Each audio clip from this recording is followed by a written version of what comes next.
აშშ ისევ ურტყამს ირანს და ბომბდამშენებს სრულად იყენებს, რათა დაასუსტოს მისი რაკეტებზე დაფუძნებული სტრატეგია. აშშ-ის 1950-იან წლებში აშენებული რამ ახლა ანადგურებს ირანის 2026 წლისთვის განკუთვნილ ყველა იარაღს. 52 სტრატოფორტრესი უკვე მოქმედებს და ახორციელებს ირანზე ყველაზე გამანადგურებელ დარტყმებს.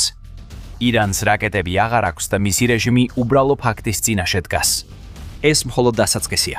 მოგვიანებით ვიდეოში აგიხსნით რატომ. ეხლა კი რას აკეთებს აშშ B-52-ებით, მას შემდეგ რაც ზობის თქმით ირანზე საჰაერო დომინირება მოიპოვა, როცა აშშ-მ და ისრაელმა ირანის საჰაერო თავდაცვის 80% გაანადგურეს. აშშ-მ 9 მარტამდე ირანზე მუდმივი დარტყმები განახორციელა, მას შემდეგ რაც მისმა უხილავმა ბომბდამშენებმა და გამანადგურებმა ირანადგუბლებმა ირანის საჰაერო თავდა გაანადგურეს. 52 თავდასხმების მთავარ ნაწილს წარმოადგენს, როგორც აშშ-ის ცენტრალურმა სარდლობამ კადრების გამოქვეყნებით დაადასტურა, სადაც ბომბდამშენები ირანისკენ მიფრინავენ. აქ ჩვენ ვხედავთ უროს ქირურგიული დარტყმების შემდეგ. აშშ შეუძლია თავისი ყველაზე ძველი ბომბდამშენით ირანში ღრმად შეიჯრას, რადგან საჰაერო თავდაცვა თითქმის არ არსებობს. B-52-ის პილოტები ფრთხილად უნდა იყვნენ. იზოლირებული საჰაერო თავდაცვის სისტემები რჩება, მაგრამ ამერიკის ბომბდამშენები დახმარებას იღებენ რამდენიმე წყაროდან, რომელთაც მალე გაგაცნობთ. ეხლა აშშ-ში B-52-ებით ირანზე დიდ ცეცხლის ძალას იყენებს. ამ ბომბდამშენების ერთ-ერთი ტიპის სამიზნე ირანის სარაკეტო ინფრასტრუქტურა, რომელსაც დაუნდობლად უტყამენ. მაქს აფთერბერნერი განმარტავს, რომ ამერიკის F-22-სა და F-35-ის უხილავმა თვითმფრინავებმა ირანის ყველა თავდაცვითი სისტემა გაანადგურეს. EA-18G გროულერებმა ცხელი შეუწყვეს უსაფრთხო საჰაერო დერეფნების შექმნას ირანში, რაც საშუალებას აძლევს B-52-ებს პირდაპირ ადგილებში იფრენონ, სადაც სამიზნეების დასათმელად უნდა წავიდნენ. სხვა თვითმფრინავები გზას უთავისუფლებენ B-52 სტრატოფორტრესს ირანში შესასვლელად და მნიშვნელოვანი მისიის შესასრულებლად ამბობს აფთერბერნერი. ახლა B-52 ანადგურებს ირანის სარაკეტო ქსელის ნარჩენებს და საწარმოო ობიექტებს. The War Zone and TWZ ავრცელებს ინფორმაციას იმის შესახებ, თუ რას აკეთებდნენ ამერიკის B-52-ები. აღნიშნავს, რომ ირანში ჩასული პირველი ამ ბომბდამშენებიდან ჭკვიანურად დაესხა თავს, როცა ირანის საჰაერო თავდაცვა პარალიზებული იყო. B-52-ების პირველი დალღა ამერიკის ბაზებიდან ჩამოვიდა. 30 საათზე მეტი იფრინა და AGM-48 JASSM რაკეტები დაუშინა ქვეყნის სამიზნეებს.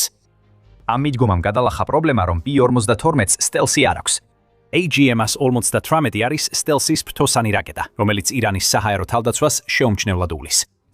ამ რაკეტების დაშორებიდან გაშვება აშშ-ს აძლევდა საშუალებას ერაყიდან ან სპარსეთის ყურის ქვეყნებიდან თავისი მოძველებული ბომბდამშენებით ძლიერი დარტყმები მიეყენებინა ისე, რომ ირანის საჰაერო თავდაცვას საფრთხე არ შეექმნა. დარტყმების შემდეგ სიტუაცია შეიცვალა. რაც შეეხება ირანს, ის მწარედ გრძნობს შედეგებს იმ ქმედებებისგან, რასაც აშშ აკეთებს. 52-ების გამოყენების ხსენება აფთერბერნერის მიერ ირანის სარაკეტო ინფრასტრუქტურის გასანადგურებლად ტაქტიკის ეფექტიანობას აჩვენებს. 24 ნიუსის ცნობით ისრაელი ამტკიცებს, რომ ირანის სარაკეტო გამშვები დანადგარების 70% მწყობრიდან გამოვიდა, რაც აშშ-სა თუ ისრაელზე საპასუხო დარტყმის შესაძლებლობას მნიშვნელოვნად ზღუდავს. მედიის ცნობით ირანმა ზოგი დაზიანებული დანადგარის გადარჩენა შეძლო, მაგრამ ისინი მიწისქვეშა ობიექტებში გადააქვთ, რომლებიც ბუნკერს აწინააღმდეგო ბომბებით იბომბება, ამიტომ მათი გამოყენება აღარ შეიძლება. The Wall Street Journal წერს, რომ ირანის სარაკეტო საფრთხე იმდენად დასუსტა, რომ მასიური შეტევის სტრატეგია შეიცვალა და ირანი მხოლოდ შეზღუდული რაკეტებით რისკიან ცდებს ატარებს მტრებზე. 6 მარტისთვის ირანის ბალისტიკური რაკეტების გაშვება ომის პირველ დღეზე 80%-ით ნაკლებია. და ჩანს, რომ ირანი იძულებულია მცირე, მაგრამ მუდმივ დარტყმებზე გადაერთოს იმ მასშტაბური შეტევების ნაცვლად, რაც მას სურს, და ეს ყველაფერი გამოწვეულია B-52-ებითა და სხვა თვითმფრინავებით, რომლებმაც მისი სარაკეტო ქსელი მნიშვნელოვნად დააზიანეს. აშშ-ის სტრატეგია მარტივია. ირანის რაკეტებზე დარტყმების გაგრძელება, რათა მათი განძლეობა საბოლოოდ გაქრეს. ეს ნახეთ ირანში B-52-ის ბოლო გამოყენების დროსაც. აფთერბერნერი აღნიშნავს, რომ 9 მარტის ანალიზის გამოქვეყნებამდე 2 საათით ადრე გავრცელდა კადრები, სადაც ამერიკის ბომბდამშენები ირანის ბალისტიკური რაკეტების გამშვებ დანადგარებსა და საწარმოო ობიექტებს ანადგურებენ. არ უნდა შეაფასოთ ამ მეორადი დარტყმების მნიშვნელობა ნაკლებად. პრიორიტეტი ყოველთვის ირანის სარაკეტო დანადგარების მწყობრიდან გამოყვანა და ბალისტიკური რაკეტების მარაგის მაქსიმალურად განადგურება იყო. თუმცა ირანს მომავალი წლებისთვის მარაგების ამბიციური ზრდის გეგმებიც ჰქონდა. ისრაელის სამხედროების განცხადებით, ბოლო თვეებში ირანი აქტიურად ზრდის რაკეტების წარმოებას და 2027 წლისთვის 8000 ბალისტიკური რაკეტის დაგროვებას გეგმავს. ეს დაუშვებელია. ამდენი რაკეტით ირანი ახლო აღმოსავლეთში თითქმის ნებისმიერი სამიზნის განადგურებას შეძლებს. თავისი სატურაციის სტრატეგიით თუ B-52-ების იერიშისას გამშვები დანადგარების დამალვას მოახერხებს. ამჟამად აშშ ყურადღებას ამახვილებს რაკეტების წარმოებაზე, რადგან ირანის გამშვები დანადგარები და მარაგები იმდენად ძლიერად დაიბომბა, რომ ისინი იძულებულნი გახდნენ დამალულიყვნენ. აქ მიზანია ირანის რაკეტების წარმოების შეჩერება, რაც ნიშნავს, რომ ყოველი ახალი გაშვება ამცირებს მარაგს, რომელიც აღარ ივსება, რადგან B-52-ები ანადგურებენ წარმოების ობიექტებს. აშშ-ის მხრიდან ეს ბრწყინვალესვა. ახლა B-52-ებს ეხმარებიან, რათა ირანზე დარტყმები ზუსტიდან ძლავრი იყოს. ჩვენ უკვე ვახსენეთ დახმარება და აფთერბერნერი განმარტავს მის წყაროს. როგორც ჩანს, ამ დარტყმების ნაწილი B-52-დან ხორციელდება, რომელსაც თან ახლავს პრედატორი დრონი, რომელიც ISR-ს, ანუ დაზვერვას, მეთვალყურეობასა და რეკოგნოცირებას ახორციელებს, ამბობს აფთერბერნერი. სხვა სიტყვებით რომ ვთქვათ, აშშ-მ თავისი ბომბდამშენების სტრატეგია დრონების გამოყენებით განავითარა, რათა ტერიტორია წინასწარ შეესწავლა. პრედატორი დრონები აფასებენ საბრძოლო ზიანს, რათა განსაზღვრონ რა განადგურდა, რა დარჩა გასანადგურებელი და ირანის ის შესაძლებლობები, რაც B-52-ისთვის საფრთხეა შემდეგი დარტყმის წინ. ეს B-52-ის პილოტებს საშუალებას აძლევს არა მხოლოდ მონიშნონ ომის საწყის ეტაპზე შექმნილი უსაფრთხო საჰაერო ტელეფონები, არამედ იპოვონ უსაფრთხო განშტოებები იმ სამიზნეებისკენ, რომლებიც ჯერ არ განადგურებულა. ეს ეფექტური გზაა დრონების გამოყენების, რადგან თუ არ ესმიან თავს, ირანის საჰაერო თავდაცვას სერიოზულ საფრთხეს არ უქმნიან და თავად სამიზნედ არ იქცევიან. და რასაც აქ შეიძლება ვხედავდეთ არის ის, რომ აშშ იღებს რამდენიმე გაკვეთილს უკრაინის ომიდან, განსაკუთრებით დრონების გამოყენების თვალსაზრისით სადაზვერვო და დაზვერვითი ინფორმაციის შესაგროვებლად და ამ გაკვეთილებს იყენებს იმისთვის, რომ გაამრავლოს ის ძალა, რომელსაც აწვდის საჰაერო არსენალი, რომელიც ბევრად უფრო განვითარებულია და ძლიერია ვიდრე ის, რაც უკრაინას აქვს. პრედატორები ამ ამოცანას კარგად შეეფერებიან, რადგან განძლეობისა და მრავალფუნქციურობისთვის არიან შექმნილი. დროუნს 770 მილი სიშორე აქვს და შეუძლია დიდი ტერიტორიის დაზვერვა B-52-ის რეიდამდე. შეუძლია ასვლა 25,000 ფუტს სიმაღლეზე. პრედატორი ასევე რჩება ირანის მრავალი საჰაერო თავდაცვის სისტემის მოქმედების არეალის მიღმა. ერთეულის ღირებულება ცოტათი მაღალია, $20 მილიონი. თუმცა ერთი პრედატორის ერთეული რეალურად მოიცავს 4 დრონს, სენსორებს, სახმელეთო მართვის სადგურს და სატელიტურ კავშირს. ამ დრონის სახით აშშ-ს აქვს და იტენებს სადაზვერვო ინფორმაციის შეგროვების აპარატს, რომელსაც ასევე შეუძლია მიზნის განადგურება, თავისი 450 ფუნტიანი ტვირთით საჭიროების შემთხვევაში. B-52-ის პილოტები დრონების გარდა სხვა წყაროებიდანაც იღებენ მონაცემებს. ისინი ზუსტად ხედავენ სამიზნეებს, ამბობს აფთერბერნერი B-52-ებზე. ისინი აწვდიან რეალურ დროში ინფორმაციას სხვა გამანადგურებლებიდან, MQ-9-ებიდან, RQ-4 Global Hawk-ებიდან, B-52-ს, რათა აჩვენონ სამიზნეები და განსაზღვრონ მომდევნო დაბომბვის ობიექტები. ეს ნიშნავს, რომ ამერიკის B-52-ებს შეუძლიათ თავიანთი დარტყმები ტალღებად განახორციელონ. ისინი ურთყამენ, ავსებენ მარაგებს და ბრუნდებიან, შემდეგ ახალ სამიზნეებს ურთყამენ. 8800 მილი საბრძოლო მანძილით B-52-ს შეუძლია დიდხანს ცაში დარჩენა, სანამ პილოტი ინფორმაციას მიიღებს. სამიზნე ჩდება, ხილაკზე აჯერენ და ბომბი ზუსტად მიფრინავს საჯირო მიმართულებით. ეს უკიდურესად ეფექტური მიდგომაა და მალე გეტყვით რატო, მაგრამ სანამ ამას განვიხილავთ, ეს არის მილიტარი შოუ. თუ ჯერ არ გაქვთ გამოწერილი, ეხლა იდეალური დროა დააჯიროთ ხილაკს, რომ არასოდეს გამოგჩეთ ირანის ომის უახლესი ამბები. აფთერბერნერის მიხედვით, ეს მიდგომა B-52-ების საწყისი დათმობის შემდეგ, ამერიკის მოძველებულმა ბომბდამშენმა 72 საათში 200 სამიზნე დაარტყა 9 მარტამდე. ამ დარტყმებით ირანის სარაკეტო ძალა კიდევ უფრო სუსტდება. როდესაც B-52 დარტყმას ახორციელებს, ირანი კარგავს გამშვებ დანადგარს, ან რაკეტების მარაგს, ან ერთ-ერთ გვირაბს, რომელსაც ის იყენებს რაკეტების გადასატანად თავის მიწისქვეშა ბაზებში. და თითოეული ესეთი დანაკარგით, ირანი ასევე კარგავს შესაძლებლობას განახორციელოს თავდასხმები ისრაელზე, აშშ-ს ბაზებზე, ან სპარსეთის ყურის მეზობლებზე, რომლებიც პირდაპირ ან ირიბად მხარს უჭერენ ამერიკულ სამხედრო ძალისხმევას. რასაც აშშ-ს აკეთებს არის ის, რომ ირანს აქცევს ქვეყანად, რომელსაც აქვს რაკეტებზე ორიენტირებული სამხედრო დოქტრინა, მაგრამ აღარ აქვს რაკეტები, რომ ეს დოქტრინა განახორციელოს.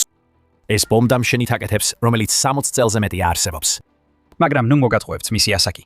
B-52 სულაც არ არის მოძველებული თვითმფრინავი, რომელსაც აშშ იმიტომ იყენებს, რომ უკეთესი არაფერი აქვს არსენალში. ეს ბომბდამშენი აშშ-ის საჰაერო ძალების ინფორმაციით, უდაბნოს ქარიშხლის ოპერაციაში ჩამოგდებული იარაღის 40%-ს ატარებდა. და ის, რაც ახლა ირანში ხდება, მტკიცებულებაა იმისა, რომ B-52 კვლავაც რჩება უზარმაზარი ცეცხლის ძალის მატარებლად, როგორც ყოველთვის იყო.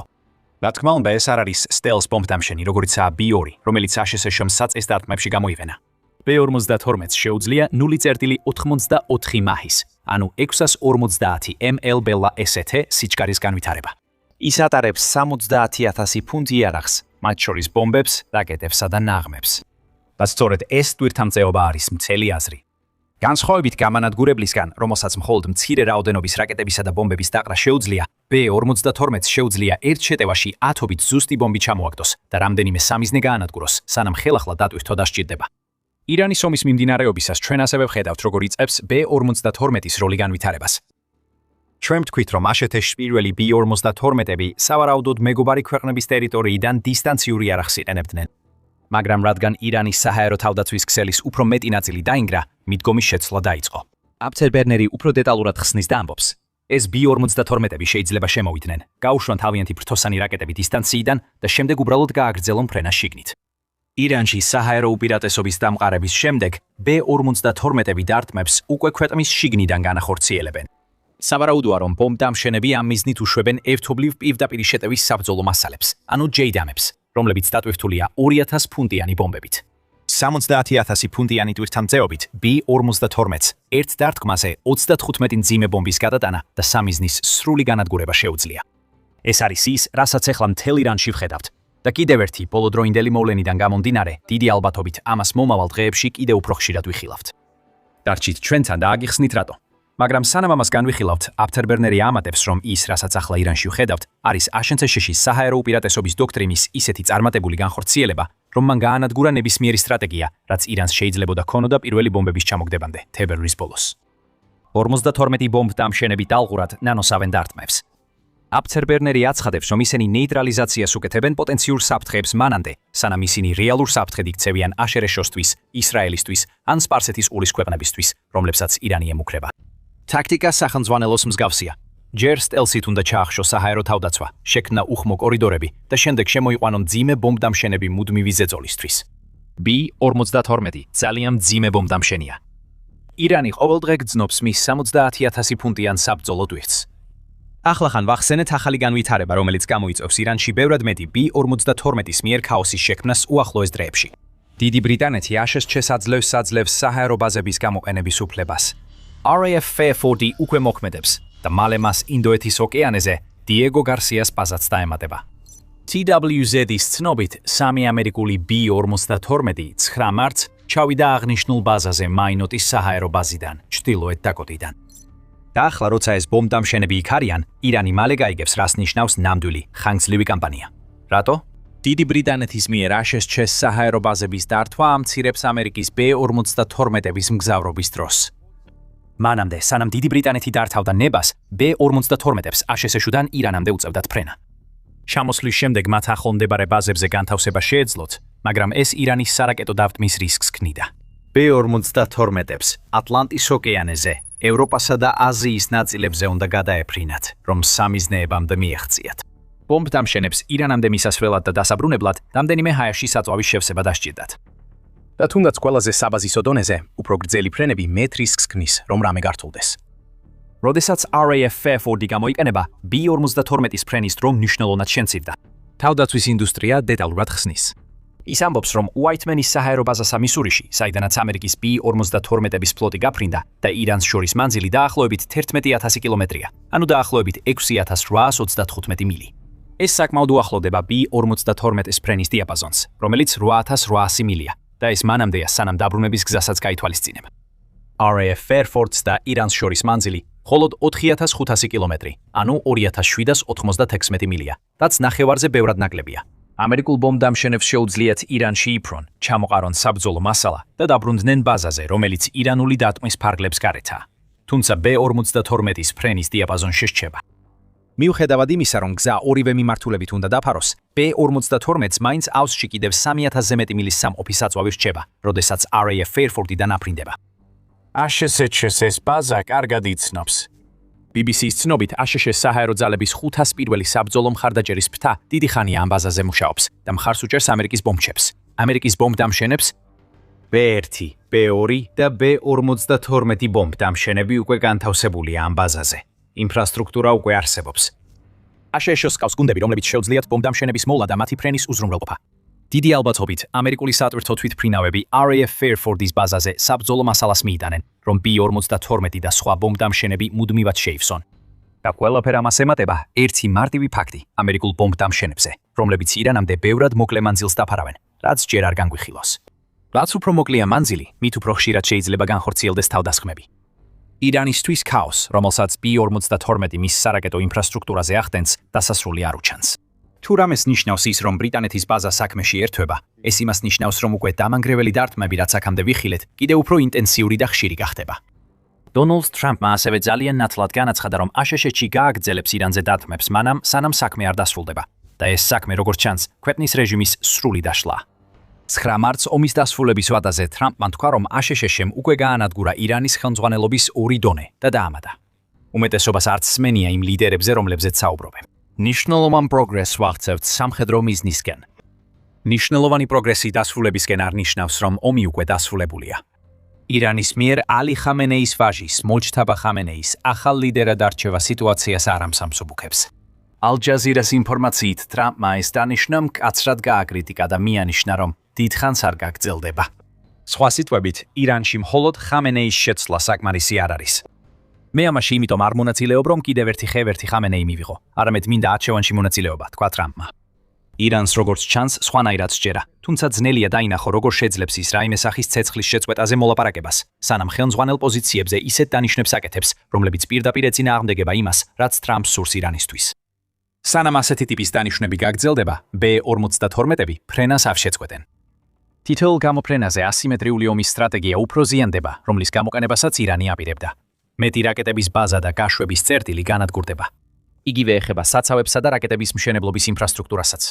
ეს ნიშნავს, რომ ახალი ხამენეი უზენაეს ლიდერად დაინიშნა იმ ქვეყნისა, რომელმაც სამხედრო თვალსაზრისით კოლაფსი 2 კვირაზე ნაკლებ დროში განიცადა. და როცა მუიტაბა ხამენეი ცდილობს დაგეგმოს ის, რაც მისი აზრით შემდეგ მოხდება, მას უწევს იმასთან გამკლავება, რაც ადრე ვახსენეთ. ამერიკის B-52-ები ახლა უფრო ახლოს არიან ვიდრე ოდესმე. ისინი განთავსებულნი არიან RAF ბარეფუთში. ეს ნიშნავს, რომ ახალ ხამენეი შეიძლება აწყობდეს ლიდერობას თავი დაანებოს მანამდე, სანამ აშშ-ს საქმეს საკუთარ ხელში აიღებს და დარტყმებს მიაყენებს არა მარტო სარაკეტო ობიექტებს. ირანის ახალ რეჟიმს მხოლოდ B-52-ებისა და ბომბდამშენების ახლოს ყოფნა არ უნდა აშფოთებდეს. ავიამზიდები პარსის ყურის რეგიონშია და მათი გამანადგურებლები ირანში ისეთივე ზიანს ატენებენ, როგორც ამერიკის ბომბდამშენები. ზოგი გეტყვით, რომ ავიამზიდები მოძველებულია. ჩვენი სათქმელი ნახეთ ვიდეოში. თუ მოგეწონათ, გამოიწერეთ The Military Show, რომ იცოდეთ ამერიკის ბოლო ქმედებები ირანში.